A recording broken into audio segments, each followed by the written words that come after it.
오늘은 6페이지부터 이제 왈도파의 역사를 한번 공부하도록 하겠습니다. 이 역사 이야기에 들어가기 전에 결론적인 이야기부터 하겠습니다. 저는 왈도파를 연구하면서 개혁신앙의 뿌리다. 개혁신학의 종교개혁이 여기에서 출발했다. 이런 결론을 제가 이제 하곤 하지만, 각 교회나 기독교 단체에 가서 이렇게 말할 때마다 항상 아쉬움이 남아 있습니다. 하지만, JDM에는 그 아쉬움이 없다고 생각을 합니다. 여러분한테 제가 잘 보였으면 하겠어요. 사실을 제가 말하는 거고, 왜 그러느냐 하는 것은 제가 보이려고 하는 것이 아니라, 이 왈도와 왈도파의 이 관계를 제가 지금 JDM과 한번 연결을 시켜보는 확신과 그러한 기쁨이 있기 때문에 그렇습니다. 왈도라고 하는 사람이 있기 전에 왈도파가 있었다. 그러니까 이름의 명명은 어떤 이름이 불려지는지 알아서 하더라도 이미 이 왈도파의 무명의 사람들이 있었다. 이런 것이 먼저 실천적인 이런 삶이 있었어요.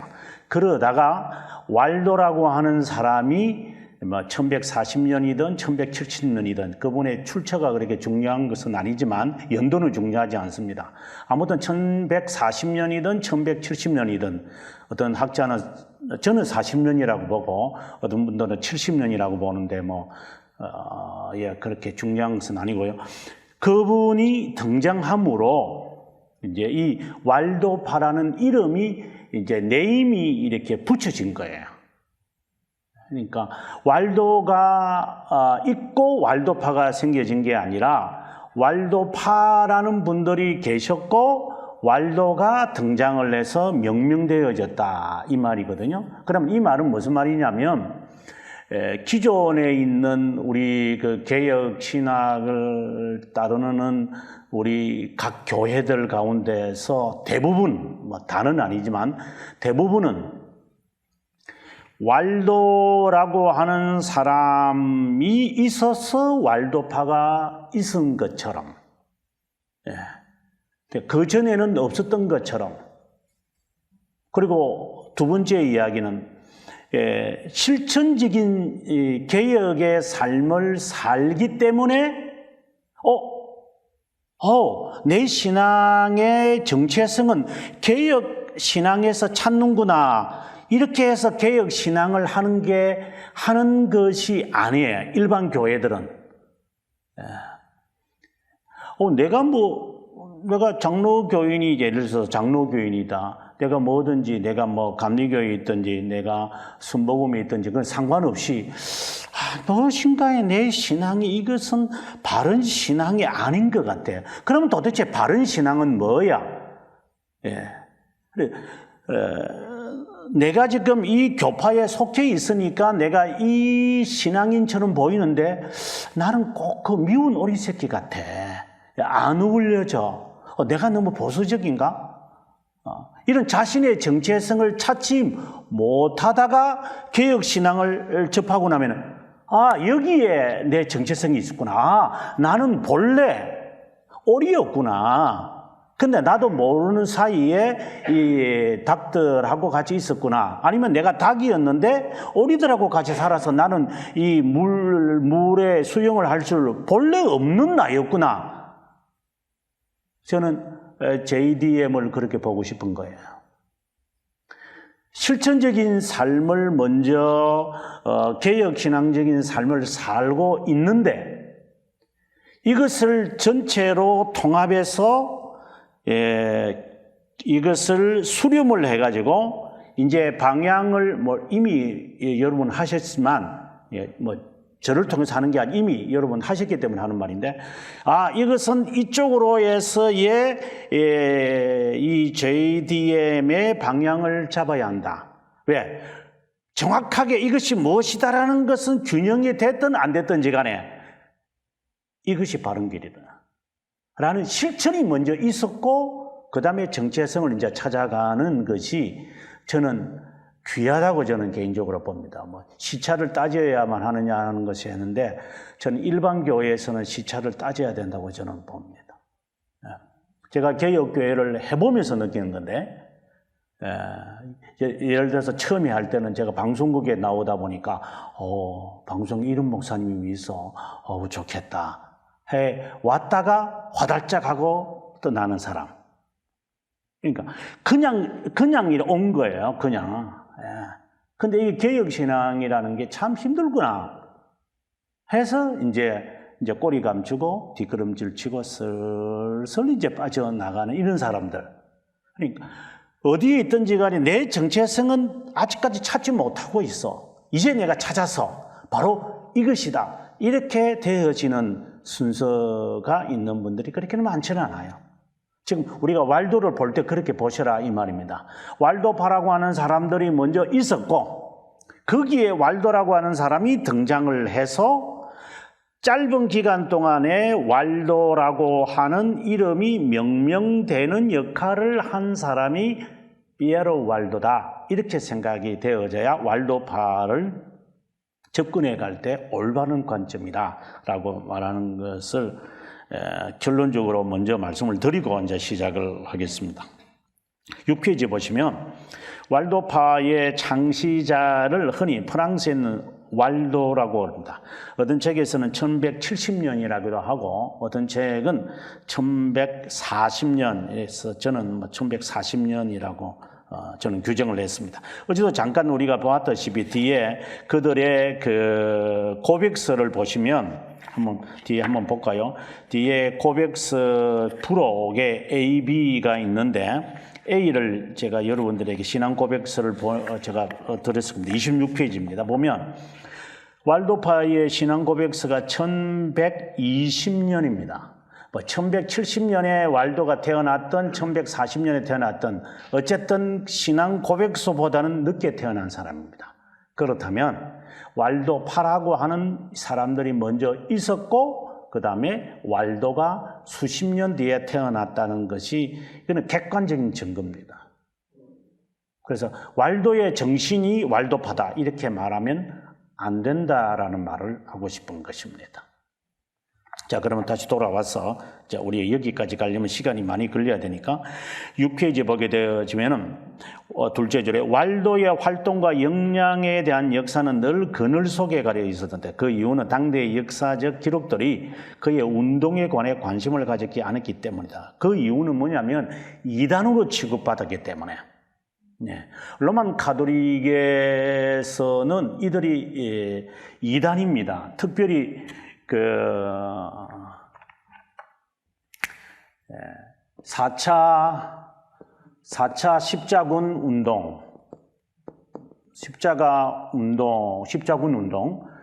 운동이 있고 난 다음에 이때 정도 되면 이제 이노첸초 3세가 로마 교황으로 있을 때이기 때문에 로마 가톨릭 교회는 이단들이 그냥 막 여기저기에서 엄청나게 많이 일어날 때입니다. 특별히 이제 그 남부 지역, 그 프랑스 남부 지역의 카타리 이 사람들은 완전자라고 하는 사람들인데 이 사람들이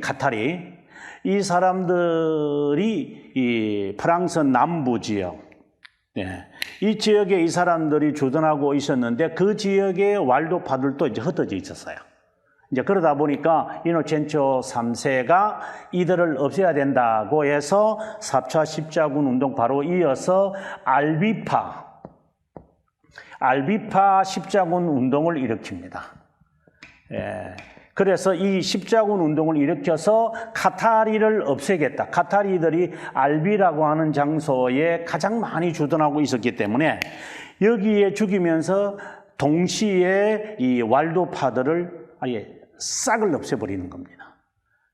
그러다 보니까 이 왈도파라고 하는 사람들이 이단의 범죄 안에 취급을 받았기 때문에 이단에 대해서 연구가 별로 있어요. 카타리라고 하는 이단에 대해서도 그렇게 우리가 자료가 별로 없거든요. 싹쓸이 해버리기 때문에 뭐 이단들이 이것만 있는 것이 아니고 여러 이단들이 있었지만 이들이 그런 서적기나 사람들을 그냥 잔인하게 죽이는 이런 것이 있어서 이들이 흔적이 없을 뿐이거든요. 그래서 이단으로 취급되었기 때문에 왈도파이 연구는 실제로 거의 없었다 이렇게 보시는 게 가장 좋은 거죠. 없기 때문에 없었던 게 아니라 있었는데 말살해버린 거죠. 예, 그들의 존재를 놓아두면 안 되니까. 예, 이제 그 이야기입니다. 그래서 그의 출생과 젊은 시절, 마지막 시절 역시 우리에게 알려진 바 없다. 이분이 살았던 지역은 리옹입니다. 리옹에 특별히 보이 다핀, 바로 리옹 바로 밑에 있는데 그 지역에 이 사람이 태어났다. 그래서 리옹의 피에로 왈도다 이렇게 합니다.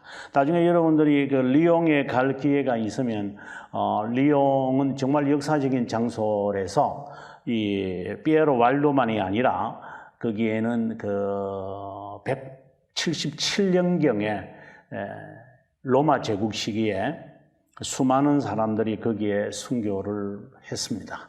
뭐 우리가 잘 아는 폴리카리포스의 그 제자였던 이레니우스라는 사람도 이레니우스라는 사람도 이제 거기에서 순교했고 그 다음에 이분의 스승이었던 폴리캅이라 그러는데 폴리카르포스의 이름에 교회가 있을 정도로 이 리옹은 특별히 리옹은 이제 프랑스 고을 지역, 당시는 고을이었잖아요. 고을 지역의 로마 제국의 전초 기지였기 때문에 고대 로마 제국의 모든 그 자료는 여기에 리옹에 있습니다. 그래서 리옹은 굉장히 그 고도시예요. 가보신 분들은 아시지만 언덕에 이렇게 성이 있고 거기에 아직도 177년경에 많은 성도들이 순교한 그 경기장이 아직도 아마 요거보다는 조금 클 거예요. 여기보다는 그 땅이 그 전체가 그 주택지인데 그 언덕에 있습니다. 이 언덕에 있습니다. 거기에 편말에 벌써 그렇게 되어 있습니다. 177년경에 많은 사람들이 순교한 장소다. 그래서 지금 지금 1800년이 지나도 여전히 그 모습을 그 주택가인데 그대로 그 장면을 이제 보존하고 있다는 것이 저는 개인적으로 정말 고맙다.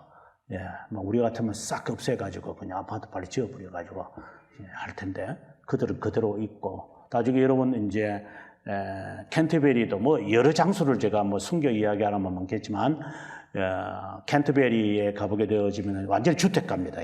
주택가인데 거기에 순교자비라고 해서 이렇게 순교자비가 한 18m 내지 20m짜리의 순교비가 세워져 있는데 요 밑에 이렇게 42명의 이름들이 쫙 새겨져 있습니다. 500년, 한 400년 전에 이 마을 사람들 가운데 순교한 사람들의 이름들을 쫙 새겨놨어요. 그리고 뒤쪽에 가보면은 제가 정말 좋아하는 영어적인 문구인데, 그래서 제가 이런 그 책도 한번 쓰고 싶다 할 정도로 Lest we forget. 정말 뭐 영어권에서 사신 분들은 알지만 정말 좋은 문구잖아요. Lest we forget. 우리가 당신들을 잊지 않으려고 이것을 세웠다. 그 정신이 있는 거죠. 그 동네 사람들이 아는지 모르는지 모르지만 그러나 450년이 지난 지금이라도 그 탑이 마을 중앙에 딱 있어요. 마을 중앙에 딱 있는데 저는 갈 때마다 그곳에 가서 정말 숙연해지곤 합니다. 그것처럼 이 리옹에는 순교자들의 그 피가 시작할 때부터 계속해서 리옹엔 이런 순교자들의 어떤 정신들이 있는 그곳에 이분이 이제 태어났다고 생각하시면 아마 어떤 사람이었을까 이런 생각을 우리가 한번 짐작은 해볼 수 있는 것 같아요. 그래서 그가 이제 개종하게 되어지는 이야기가 나옵니다. 그것은 이미 많이 알려져 있기 때문에 여러분들이 한번 보고 아마 쉽게 할 수 있으리라고 봅니다. 제일 밑에 줄에 보면은 성지로 순례의 길을 택하기 위해 아내와 헤어지고 부를 포기해야만 한다고 했다. 그의 권면을 따라 그때부터 왈도는 가난한 삶을 살기로 마음을 굳게 먹었다. 이제 이러한 삶은 우리가 프란체스코에게서 볼 수 있거든요. 왈도보다도 한 50년, 30년 정도, 30년 정도 뒤에 이제 프란체스코가 이제 가난한 탁팔 수도회를 시작하니까 여러 학자들은 그래요. 프란체스코도 이 왈도파의 영향을 받았다. 저는 옳다고 했죠. 제 연구한 바에 의하면, 이 사람이 어느 날 갑자기 맨발의 수도사 되고 이런 게 아니거든요. 그 북부 이탈리아에 좀 있으면 제가 지도로 보여드리겠습니다만 북부 지역에 이 왈도파들이 아주 널리 퍼져 있었어요. 그렇기 때문에 그들의 정신이 이 프란체스코라고 하는 이 젊은이의 가슴에 불을 당기지 않았나, 이렇게. 우리 이제 연구를 해보면 그렇게 나타나요. 가난한 삶, 자기를 포기하고 주님을 따르겠다라고 하는 이러한 삶은 왈도만 아니더라도 초대교회 교부들에게도 테르툴리아누스라든가 키프리아누스라든가 이런 삶들은 많은 분들이 자신의 재산을 다 포기하고 거지로 사는 삶, 이런 삶들은 교회사에서 많이 나타나는데 피에로 왈도도 그랬다고 합니다. 이거는 그렇게 사람들이 말하니까 우리가 받아들일 수밖에 없죠. 나중에 천국 가서 물어보면 될 것 같아요. 당신 진짜 돈 숨겨놓지 않고 다 줬느냐고. 그럼 그때 가서 말하겠지. 아니죠. 어디 숨겨놨는데 어디 있는지 모르겠어요. 이러겠죠. 이러한 행동에 대해 못마땅했던 아내였지만 그가 맡긴 부동산만을 관리하기로 했다 하면서 두 딸에게도 주고 이런 이제 이야기가 나오는데요. 그 다음에 조금 더 내려가면 인용된 부분 바로 위에 읽겠습니다. 수도원에 들어가지 않고 복음적 완전한 삶을 살고자 노력했던 그를 바라본 주위 사람들의 따가운 시선에 대해 높은 장소에 올라가서 다음과 같이 설명을 했다. 그래서 자기를 보고 쉽게 말하면 그런 거죠. 네, 거지니까. 그렇지, 부유한 사람이 갑자기 거지가 돼가 저리 있으니 자기 아내에게도 여러 가지 말을 하고 이랬겠죠. 그래서 그분이 하는 말입니다. 내 친구며 내 이웃들이여, 당신들이 생각하는 것처럼 미친 것이 아니다. 내 원수들, 즉 나를 노예로 만든 자들에게 복수를 하는 중이다.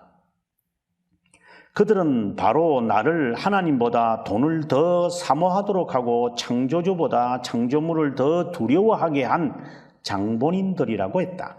이렇게 공개적으로 행하는 나를 비난하고 있는 사실을 나는 알고 있다. 하지만 나의 것을 가지고 하는 것이지 당신들의 재산을 가로채기 위해 이러한 행동을 하는 것이 아니다. 내가 바라는 것이 있다면 내가 눈에 보이는 재산 안에서 소망이 있는 것이 아니고 하나님 안에 있다는 것을 알기를 원하는 것뿐이다. 아주 우리들에게 강력하게 말하고 있다고 저는 봅니다. 다음 날 교회에서 나오는 한 사람에게 먹을 것을 구걸하자 그 사람은 왈도를 자기 집으로 데리고 가서 내가 사는 동안 필요한 것이 있다면 무엇이든지 주겠다고 말했다. 이러한 소식을 접한 아내는 충격을 받았다. 그녀는 곧장 마을 감독에게 달려가 간청하기를 남편이 자신 외에 다른 사람에게 먹을 것을 혹시 구걸하지 않도록 도와달라고 했다. 그녀에게는 슬픈 경험이었다. 부인은 왈도의 목을 감싸고 하는 말이, 여보, 낯선 사람들이 그렇게 행하는 것보다 차라리 내가 당신에게 기부금을 베풀어서 나의 죄를 씻는 것이 더 낫지 않겠느냐고 물었다. 그때부터 왈도는 아내 외에는 어떤 사람에게도 구걸하는 것이 허용되지 않았다. 우리가 이것을 사실로 받아들였다고 한다면 참 정말 욥의 아내는 아닌 것 같아요. 어떤 날 갑자기 이제 남편이 실성을 했나, 뭐 예를 든다면 갑자기 사업을 잘하던 사람이 다 포기하고, 그 키프리아 누스 같은 경우도 그랬거든요. 변호사 일을 잘하다가 승승장구하고 불과 이제 며칠 전까지만 해도 친구들하고 술 마시면서 춤추고 이게 놀고 이랬던 사람이 갑자기 재산 딱 정리하고 가난한 사람한테 다 나눠가지고 그때부터 이분은 수도원으로 들어가서 수도사 역할을 했다. 그리고 안 믿어지는 거죠. 그때 나이가 40이었거든요. 그러니 왈도라는 사람도 보통 사람은 아니다라고 생각을 해보는 겁니다. 과연 모든 것을 다 포기할 수 있을까? 이러한 삶을 따라 살려는 사람들이 왈도주의에 모여들기 시작했다. 그들은 그와 함께 사역하는 자들이 되었다. 1173년경, 그의 나이가 아마 40세 가량 된 것 같아요. 그를 따르는 사람들을 가리켜 리옹의 가난한 사람들이라고 불리게 되었다. 대부분이 평신도들이었다. 후에스카 두란노와 같은 학자는, 이 두란트라고 하는 이 학자는 이제 교회사 책을, 천주교 학자인데요. 이 사람이 쓴 교회사 책은 한 A3 사이즈, 이거는 이제 A4 사이즈잖아요. A3 사이즈면 이거 2배 정도 되죠. 이렇게 딱 되죠. 이런 것을 이렇게 이 정도의 책 되는 것이 한 5,000페이지가량 됩니다. 그래서 제가 좀 기분이 아주 안 좋았습니다. 왜냐면 우리 프로테스탄트들은 그렇게 책을 쓰는 사람이 없잖아요. 그래서 제가 기분이 안 좋았던 겁니다. 우리는 도대체 뭐 했나. 이들은 거짓말이라도 이렇게 만들어내는데 우리는 거짓말도 못 만들어내고, 이런 안타까움을 저는 역사 학도의 한 사람으로서 생각을 할 때가 참 많아요. 그래서 제가 시카고 살 때에 그 시카고 고서들 파는 데가 있어요. 근데 고서들 파는 데 가보면 두란드의 책이 다 진열되어 있어요. 중고책. 그래서 막 기분이 나빠서 다 사버렸죠. 제가 읽으려고 산 게 아니고 다른 사람 못 보게 하려고. 그래서 집에 갖다 놓고 저는 보지도 않으면서 다른 사람 못 보게 하려고 아주 나쁜 마음을 가지는데, 그 다음에 한 몇 년 뒤에 가보니까 또 있더라고요. 근데 굉장한 학자입니다. 그래서 나중에 여러분 교회 역사 공부할 때 이 두란드가 쓴 교회사 책은 좀 기분이 안 좋지만, 그 다음에 대부분은 평신도들이었다. 그 다음에 처음부터 왈도파는 개인의 건강과 그리스도와 사도들을 본받는 삶을 강조했다. 요게 이제 왈도가 정말 우리 지금 이게 왈도파의 정신이라고 말하는데, 이분의 어떠한 그런 체계가 있었던 것 같아요. 가톨릭 교회를 변화시키려는 의도가 없었고, 분리된 교회를 세우려는 의도도 없었다.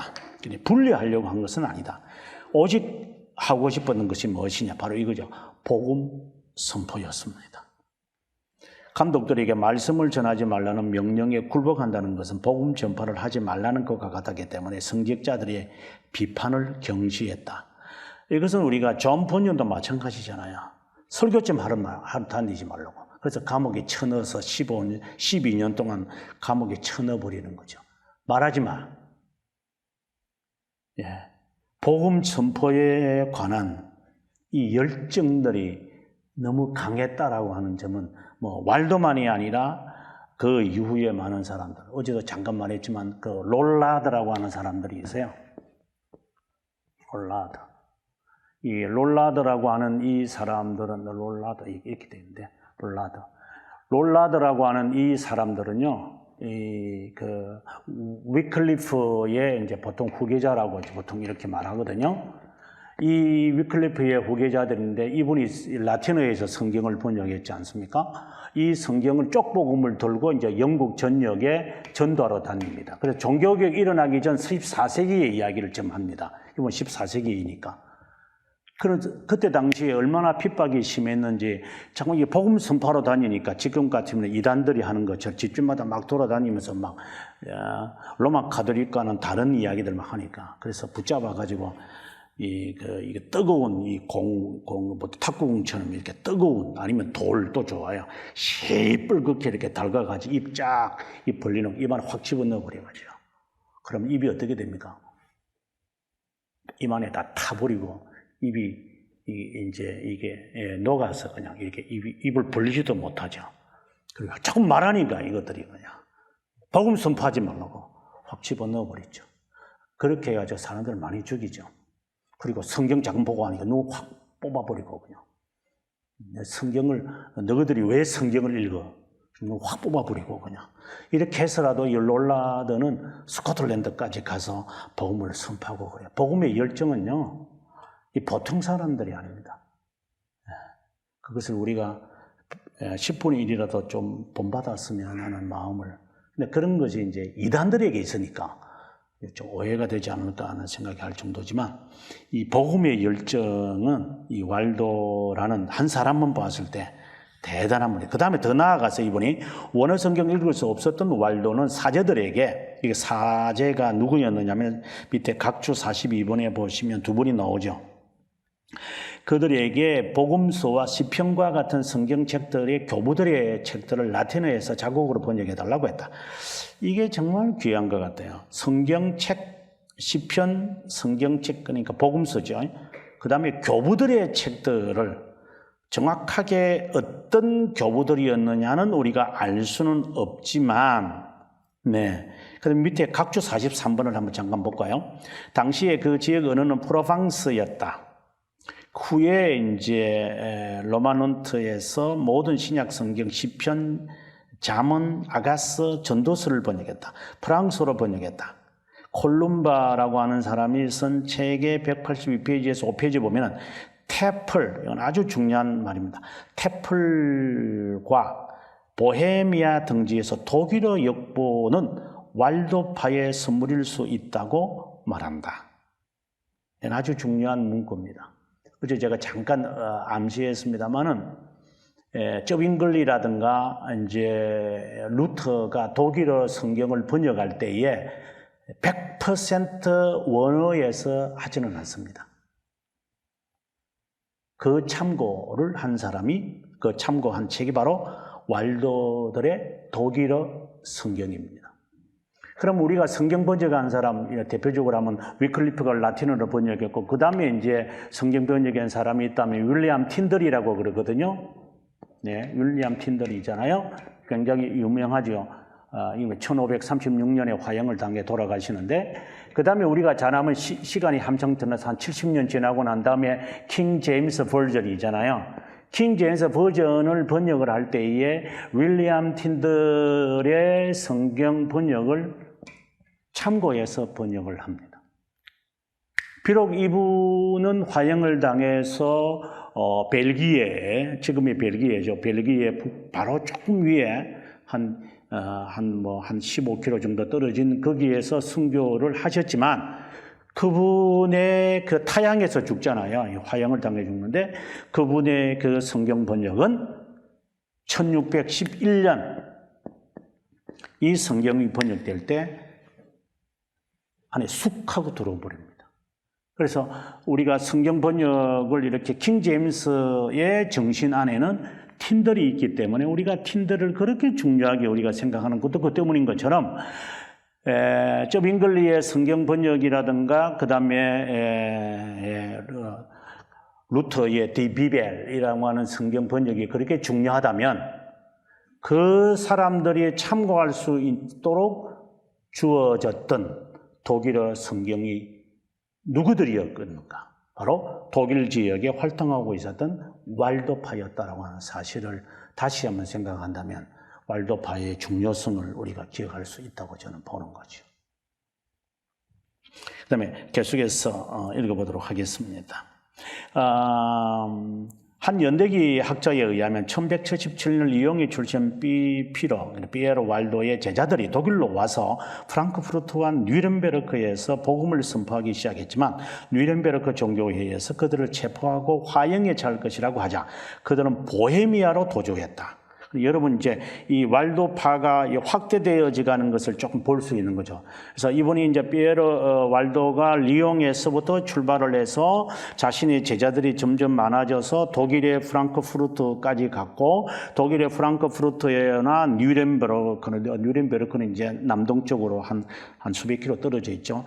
그 지역에까지 복음이 선포되어진 거죠. 이제 이분들의 활동에 이제 제자들이 막 생기기 시작했는데 이제 이 사람들을 화형을 시키겠다고 하자 이분들이 어디로 가느냐? 이제 보헤미아, 지금의 체코의 프라하로 가는 거예요.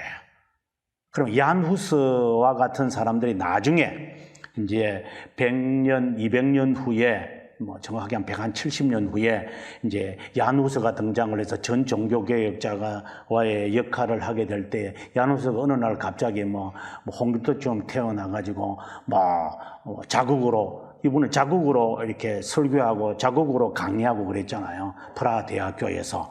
그래서 거기서 독일 친성로마 제국의 교수들이 이제 독일어로 막 강의하고 이러니까 자기는 거기서 자국으로 설교를 해요. 이것도 그냥 되어지는 게 아니죠. 보헤미안 언어로 독일의 파워가 있는 그 가운데서 자국으로 설교하고 자국으로 하기 때문에 이 사람을 붙잡아 버린 거잖아요. 그래서 이걸 죽여버리겠다고 지금 이야기하는 거잖아요. 그런 가운데서 이러한 배짱은 어디서 나왔을까? 제가 얀 후스에 대해서 연구를 했을 때에 그 뿌리가 이 사람들, 왈도파의 영향권에 충분히 있다. 직접적인 연관을 찾아볼 수는 없었지만 충분히 있는 것을 저는 보았던 겁니다. 갑자기 얀 후스가 등장했겠어요? 그런 거 정정한 게 아니거든요. 그래서 왈도라고 하는 것은 단순하게 우리가 봐야 될 인물들이 아니라고 하는 거예요. 전 종교개혁자의 훌륭한 하나의 무리였다. 이렇게 저는 생각을 하는 겁니다. 그 다음에 1180년경에 그는 여행을 하며 전도하는데 열중하면서 주님의 말씀을 전파하자 수많은 젊은이들은 그의 고결성과 품성의 감동을 받고 따르기 시작했다. 그의 삶을 본받아 그의 가르침을 따랐던 그의 추종자들은 거리와 마을을 다니면서 2명씩 짝을 지어 나가서 복음을 전파했다. 그러자 대중적 인기를 독차지하는 것에 분개한 리옹의 사제들은 그를 저지시키려고 경고했다. 그러던 1177년 감독 귀샤드는 성직자들에 대한 비난하는 말을 한다고 하여 몇 번이나 경고를 준 후에 도시로부터 그를 추방시켰다. 추방되면 감사하죠. 저는 지금까지 봤을 때 추방시키면 감사한 것 같아요. 왜? 복음이 이제 하나님께서 밖으로 선포하라는구나. 저는 개혁 신학을 가르치면서 이제 종교개혁사 가르치면서 첫 서두에 그렇게 말을 합니다. 개혁 신앙은 종교개혁은 대가를 치르십시오. 이렇게 말을 합니다. 대가를 치르십시오. 앉아가지고 탁상 공론하는 게 아닙니다. 이들은 대가를 치렀던 사람들입니다. 종교개혁의 정신을 이어받겠다. 지금 우리가 왈도파의 정신을 이어받는 모토를 세웠습니다만 좀 죄송한 말이지만 대가를 지불하십시오. 그것을 제가 결론으로 말하고 싶은 이야기입니다. 대가를 지불할 각오가 되어 있습니까? 그게 왈도파입니다. 탁상공론이 아닙니다. 이 사람들은 실제로 몸으로 바로 해버리는 사람들이지 앉아가지고 두숨두숨하고 뒷짐지고 있는 사람들은 아닙니다.